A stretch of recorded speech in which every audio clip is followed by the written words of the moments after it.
That's all I have to say. I really don't have anything else to say besides I miss him. All right, thank you for Thank being you. here.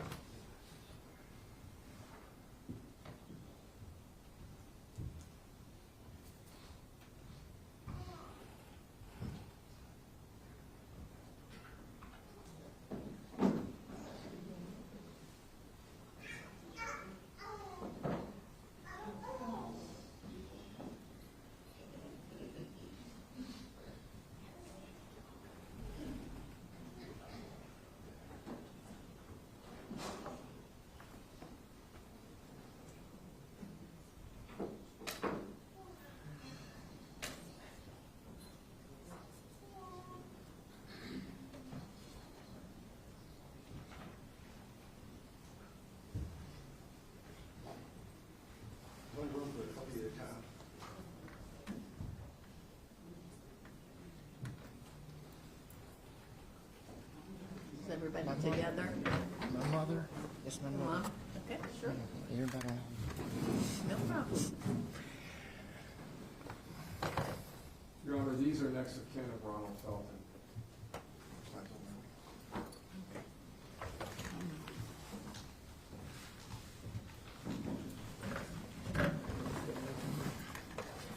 All right, go ahead, sir. Tell us your name, please. Okay, good honor.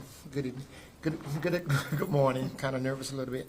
My name is James Felton Jr. I'm the brother of Ronald Felton, the twin, and his twin, Reginald Felton, is not here because of his illness. And to the family, I like to say this is coming from the word, strengthen that remains that you have for your loved one that had just got killed about 5 years ago. Strengthen it in your heart and ask God for forgiveness so that way we can have a joyful life. And the one that, what happened then about him, what he did, he's gonna have his pay to be done, life in prison. And God is going to really get him because he's going to reap what he has done to Ronald Felton. Praise God. And then y'all have to see me if I say praise God because I'm a minister in my church. And what have happened to him on the morning of that, I was working as transportation. I was picking up retardation, taking them to school and stuff. And I got this phone call and said that I need to get to the church. And I said, why? They said, you need to get here. They wouldn't tell me until he came and said, your brother's been shot. Not knowing that maybe, it was a drive-by shooting or something. So other transportation took me just like that till they say, go see how your brother doing. And come to find out that he was one of the Seminole killer that has been killed. Ronald Felton was a hard-working guy. I mean, he was on his construction job for 20-some years, and then he really loved the peoples of the community of doing the food pantry. And they call him Superman because he was so loving and kind to the peoples and doing so many drugs. And even though he was escorting the ones that need somewhere to stay to an organization that helping peoples, and also he was helping this place this flooring place that helping her do a lot of things. He had like 3 jobs in one every day to the food pantry. And when I heard that what he was happened, that he was talking to his brother, his twin, Reggie Felton, said that he was going to use the restroom and he was coming back. And when he was coming back, Reggie said that he was just waiting on a call to him to call back and never did. And then he's telling me that before he had passed, he said the peoples that was there said it was unusual for him to go and kiss everyone before he had passed. And it come to find out that he had turned his life over to God, and he was kissing and hugging everybody before he come back to make that phone call again. And then when I heard that he has been shot, and then I just like, no, that just can't happen like that. But to me, it would just say that was the last day. I said, God, no, this can't happen because we all grew up together, and also like raised. Even though I was the youngest, but I raised those twin brothers, and because it's another story. But I raised my twin. I cooked for them. My father went out of town and left us 3 home, and I had to cook for my twin brothers. I had to take care of my twin brothers, and then come to find out about what had happened, trying to upgrade things, about how this happened. I am a forgiving person, and this is always me. I like the smiling that I do to give people, and I can't say that death sentence because, you know, that should not kill. But for something that you have done to my brother, and I say, well, give him life. Because every year and every day of that year that you behind bars, you're going to think about it. You're going to weep for what you have done to my brother and took away my mother's child. You know, this is my mother, and to hear what's going on. But my life wasn't really a good 5 years to not thinking about my twin brother, about what happened, you know, to him. And only thing I can say is that, see, I was trying to keep my other family, you know, calm and this and they want to give them death. They want to get, I said, no, just give him a life. This is where I am. Just give him life. Because he's going to weep everything that he had done and thought about doing, not knowing it's going to be my brother, that God is going to punish him for everything he done. Even though if he turned his life over to God while you in prison, you know, you still gonna weep for what you had done. You shouldn't. And I heard that you was a church person, going to church. You had good scholarships, going to school and stuff like that. But what make you do something like that? We was born to live. I understand we was born to die and stuff like that, but born to live. For you to take someone life like you was a God. Okay, if God gonna take away somebody's life, he won't shoot them. He'll just take that soul back. But for you to take of your own, that's the work of the enemy. The devil out to steal, kill, and destroy. You took his life. You stole everything that was him, that he could have lived right now, and I wouldn't have been here to say everything I need to say about my brother. But for you to go and kill someone like that, was you in a mental stage or whatever you was doing? I would say no. I mean, say, you know what you was doing. You couldn't say you know, I was in the right mind or stuff like that. You couldn't do that. You couldn't do that. And for you to sit over there and just think about what you have done. Yes, think about it. Think about what is going to happen when you leave here, about what I'm going to do in jail. No, you cannot think of nothing good about being in prison for what you've done. But only thing I can say, my brother, just get your life straight in jail. But you're still going to weep everything that you have done. You took away my mother's son. You took away my brothers. And even though I called the twins my son, because I was the youngest taking care of them, but I really love my brothers. And Ronald Felton, he was a hard-working person. He does some wrong thing, but he made sure that the community was taken care of. Right now, they put a scholarship after his name, and then named the food pantry after his name, Ronald Felton Superman. He done everything for the community. He direct them how to get houses, how to have somewhere to stay. He direct them to other places so that way they can live. And he have done so much. And he was a loving person. He never got in trouble or fault or something like that. If he did, I don't know nothing about it. But hey, I know what I know and what I have seen.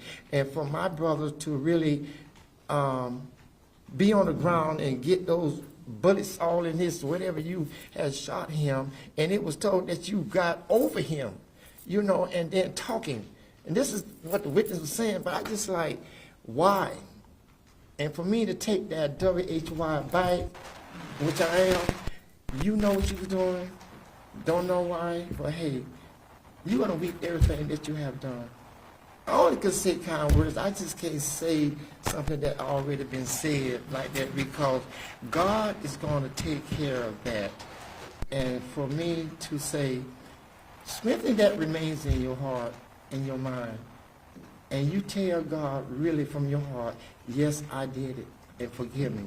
Yes, he's going to forgive you, but you still going to weep it, bro. You still going to weep everything you done. TV's there. Go out and play out, whatever. Can't see the sunrise. Can't live right the way you want to live for all this happen. What you need to do, what you was accomplished to do in life before you killed these four each family, go out and do it. Take a trade in school and see how long that would last. That's the only thing you're going to get, brother. is what you accomplished to do in prison. Is they gonna see it, or you gonna get somebody to come to your graduation, or however you gonna do it, brother? This is all I can say right now, so ask my mother if she wants to say something. No, I'm so full about it. I just want to let him know my name is Aretha J. Hicks. I am his mother.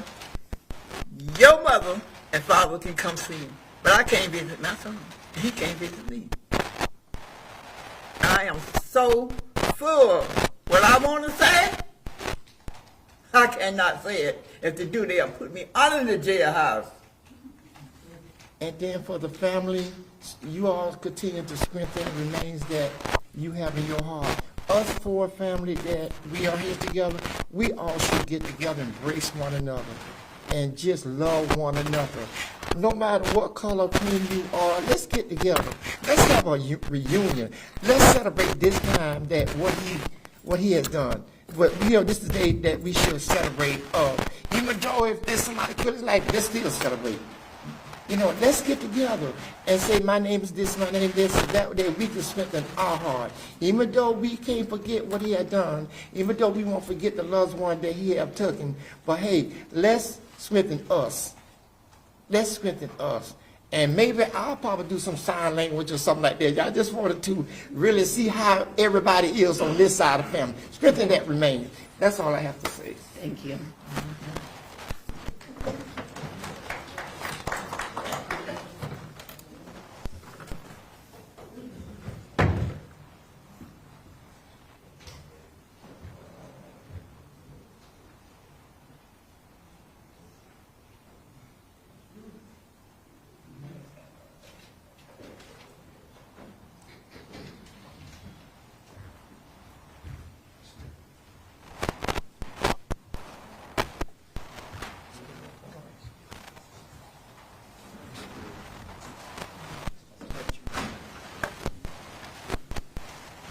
Good morning.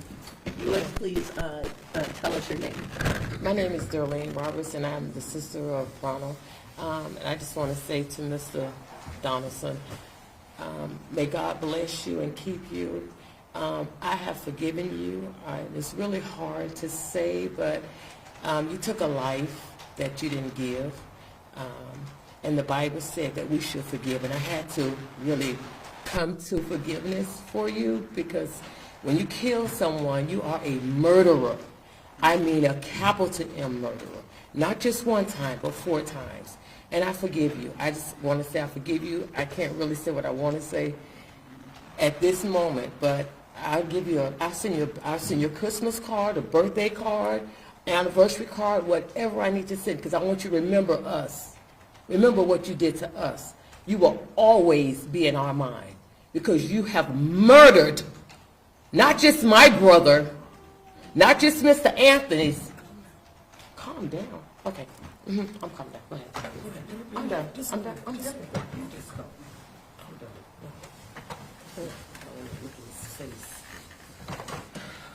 My name is Shirlene Levy, and I am the twin of Ronald. This is my twin sister. All I would like to say is, Mr. Donaldson, it's hard. It was hard to forgive, and we waited almost 5 years for this. But at the end of the day, just seek God. When you get where you're going, just seek God. I don't have anything to say. Man, my brother was Superman. When I say I really miss him, when I got custody of my grandkids, my brother would help me to come to the food pantry, not the one on Nebraska. They was right at the church on Osmond. And he would call me, sister, come and get some food. And I would get up and I would go get food for my grandkids. And I would stay there and I would vacuum. I'd be the last one. Ron and them would call and say, come on down now. We got 5 people left in line. I would go and I would start vacuuming because I have a cleaning service. They was like, no, sister, you don't have to vacuum. We're going to do it. And then I would just stay and we'll sit at the park and we'll just talk about just everything. We talked about each other. We talked about life. But now you have taken that from us. But at the end of the day, all I can do is just say, seek God, and I will forgive you. I mean, we all make mistakes, but I will forgive you. But just make sure you seek God.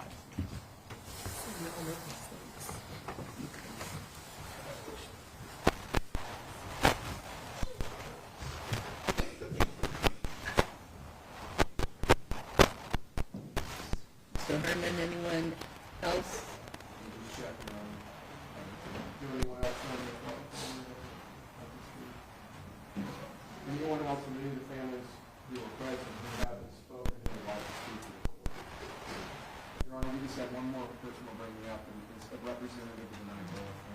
Okay.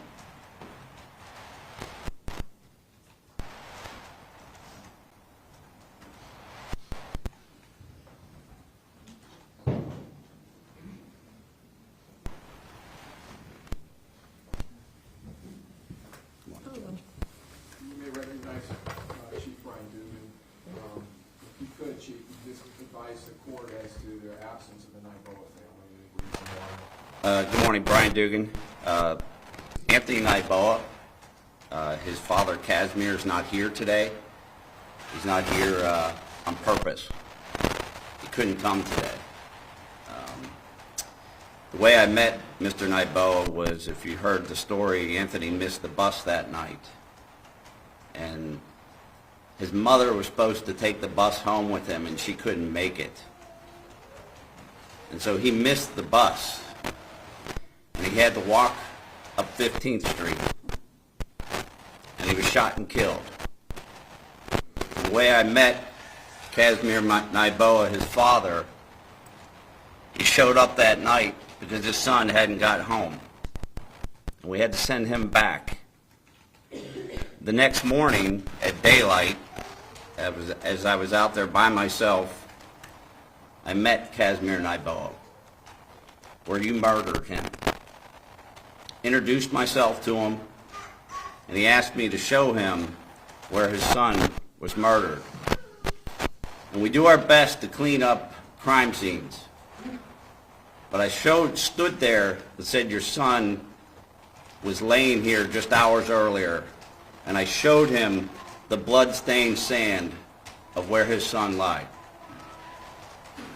The reason Casimir Naiboa is not here,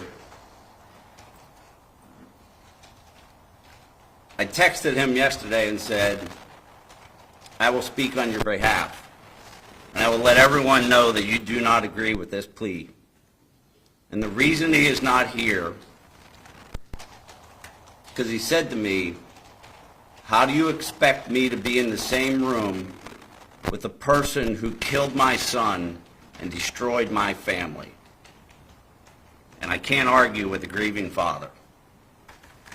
Thank you. Thank you. There's no one else, Your Honor. All right. Anything else from the defense?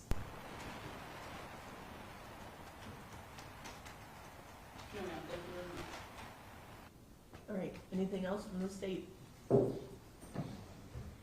Your Honor, nothing else from the statement. All right, then our proceedings have concluded. Court's in recess. Court's in recess. Clear courtroom, please.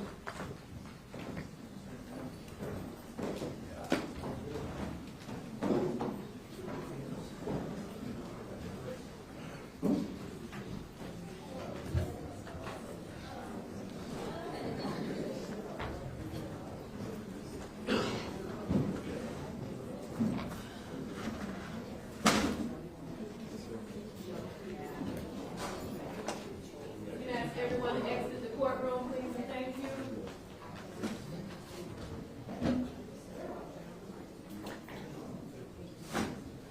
You can exit on this side. Yeah.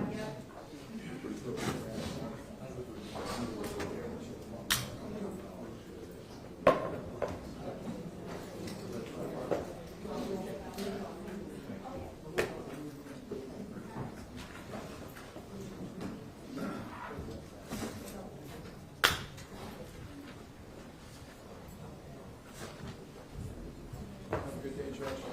You too. Pardon? Oh, of course, thank you. Better than what, 3 days, right? Better than 3 days.